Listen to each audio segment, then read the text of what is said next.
They built their lives online, sharing, vlogging, streaming, and connecting with millions. But fame on the internet doesn't always come with safety. Opened fire on a young pop star just as she finished what would become her final performance. Some were stalked, others caught in toxic relationships that turned deadly. Fighting this morning, some personal issues. It was a long day. We were camping yesterday, and camping got supplies and stuff. And a few were simply in the wrong place at the wrong time. The cameras may have stopped rolling, but their stories are far from over.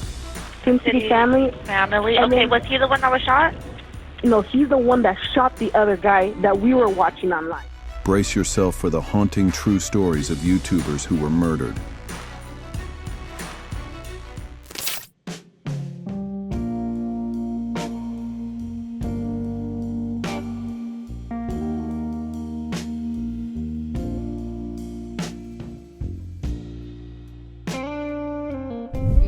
Rock and roll song, so I figured this is a kind of a cool way to rearrange a rock and roll song. June 10th, 2016, the Plaza Live in Orlando, Florida. Christina Grimmie had just finished performing with the band Before You Exit. She was 22 years old, riding the wave of success from The Voice, where she'd finished third under Adam Levine's coaching. Her YouTube channel, Zeldax Love 64, had nearly 4 million subscribers who'd watched her grow from a teenage girl covering songs in her bedroom to a legitimate recording artist. After the show, Christina did what she always did. She stayed. She signed autographs, took selfies, hugged fans. She was accessible. That was part of her appeal. No bodyguards, no barriers. Just Christina and the people who loved her music. It's just a routine meet and greet, people of all walks of life. Feels safe, it feels like there's no need for security. I mean, we've done this hundreds of times. At 10:24 p.m., a man named Kevin James Loibel stepped up. He was 27 from St. Petersburg. He'd been planning this for months. He'd lost weight, whitened his teeth, gotten hair implants, all for this moment. When it was his turn, Christina opened her arms to hug him. He pulled out a Glock pistol and shot her 3 times at point-blank range. Christina's brother Marcus was selling merchandise at a nearby table. He heard the shots, saw what was happening, and ran. He tackled Loibel. They fought. Loibel broke free, backed against a wall, pulled out a second pistol and shot himself in the head. Christina got shot. Christina Grimmie. Christina was rushed to Orlando Regional Medical Center. She died 2 hours later. The police never found a clear motive. It does appear that he came here to commit this crime. Loibel had no connection to Christina. He'd never met her, never contacted her online. He was just a fan, an obsessed fan. He'd traveled 120 miles to Orlando with 2 guns, extra ammunition, and a plan. Christina's death shook the YouTube community. She wasn't just a singer, she was one of the originals.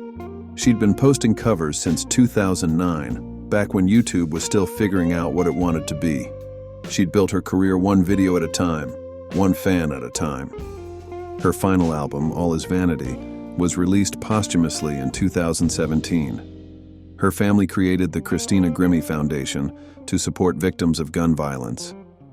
Kevin James Loibel took her life, but he didn't take her voice. That's still on YouTube. 4 million people still subscribe to a channel that will never post again.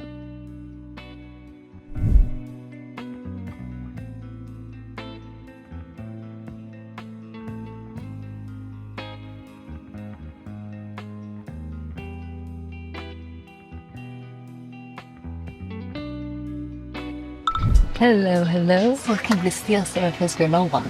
10 is just coming in on me. Make it so bad. August 2021. Gabby Petito and her fiancé Brian Laundrie set off on a cross-country road trip in a converted Ford Transit van. They called it their van life adventure. Gabby documented everything on YouTube and Instagram. The sunsets, the national parks, the freedom of the open road. Her followers watched her live the dream. But behind the camera, things were falling apart. On August 12th, police in Moab, Utah, pulled them over after a witness reported seeing Brian slap Gabby. The body cam footage shows Gabby crying, taking the blame, saying she was the problem. So we need to calm down. Yeah.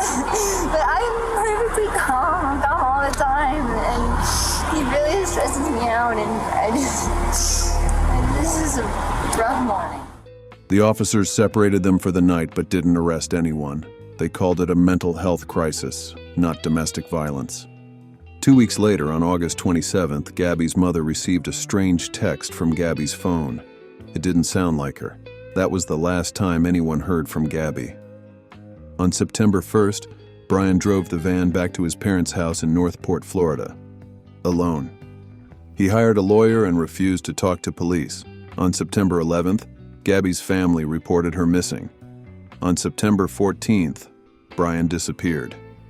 On September 19th, Gabby's body was found in Bridger-Teton National Forest in Wyoming. She'd been strangled. The coroner estimated she'd been dead for 3 to 4 weeks. She was 22 years old. The search for Brian became a national obsession. Protesters camped outside his parents' house. Dog the Bounty Hunter joined the search. The FBI followed leads across multiple states. On October 20th, Brian's remains were found in a Florida nature reserve. He'd shot himself in the head. Next to his body was a notebook where he'd written a confession. He claimed Gabby's death was a mercy killing after she injured herself in a fall. The FBI didn't buy it. Gabby's story became a symbol, not just of a life cut short, but of how domestic violence hides in plain sight. The Moab police had a chance to intervene. They didn't. Witnesses saw Brian hitting Gabby. They called 911. It didn't matter. Gabby's parents created the Gabby Petito Foundation to help families of missing persons and victims of domestic violence. Her YouTube channel is still up. The last video she posted shows her smiling at the camera talking about her next destination. She never made it there.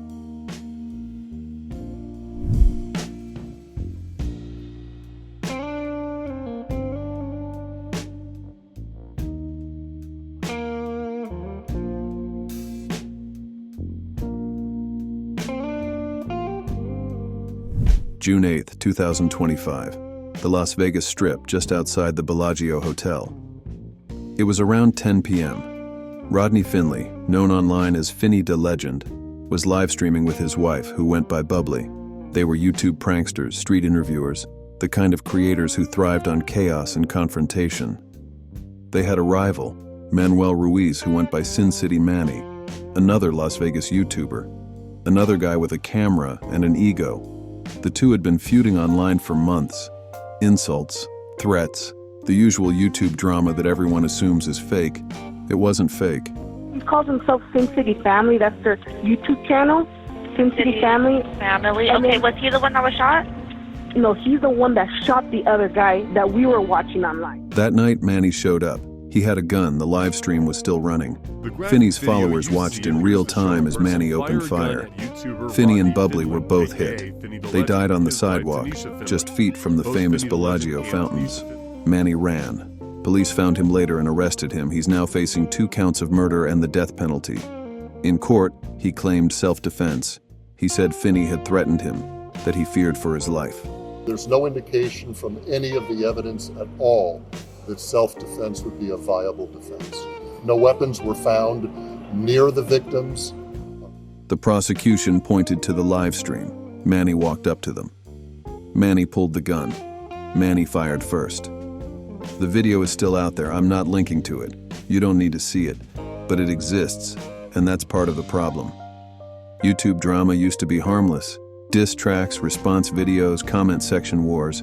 But when you're making content in the real world, with real people in real confrontations, the line between performance and reality disappears. Finny and Bubbly built their channel on that line. They pushed people, provoked reactions, filmed the chaos. It got views, it got subscribers, it got them killed. Their families are devastated. Their followers are in shock. And Manuel Ruiz is sitting in a jail cell facing lethal injection because a YouTube beef got out of control. Finny was in his 30s. Bubbly's age hasn't been publicly released. They were married. They were building something. And now they're gone because 2 guys with cameras couldn't let an online argument stay online. The Bellagio fountains still run every 15 minutes. Tourists still take photos. The Las Vegas Strip keeps moving. But for Finny and Bubbly, the show's over.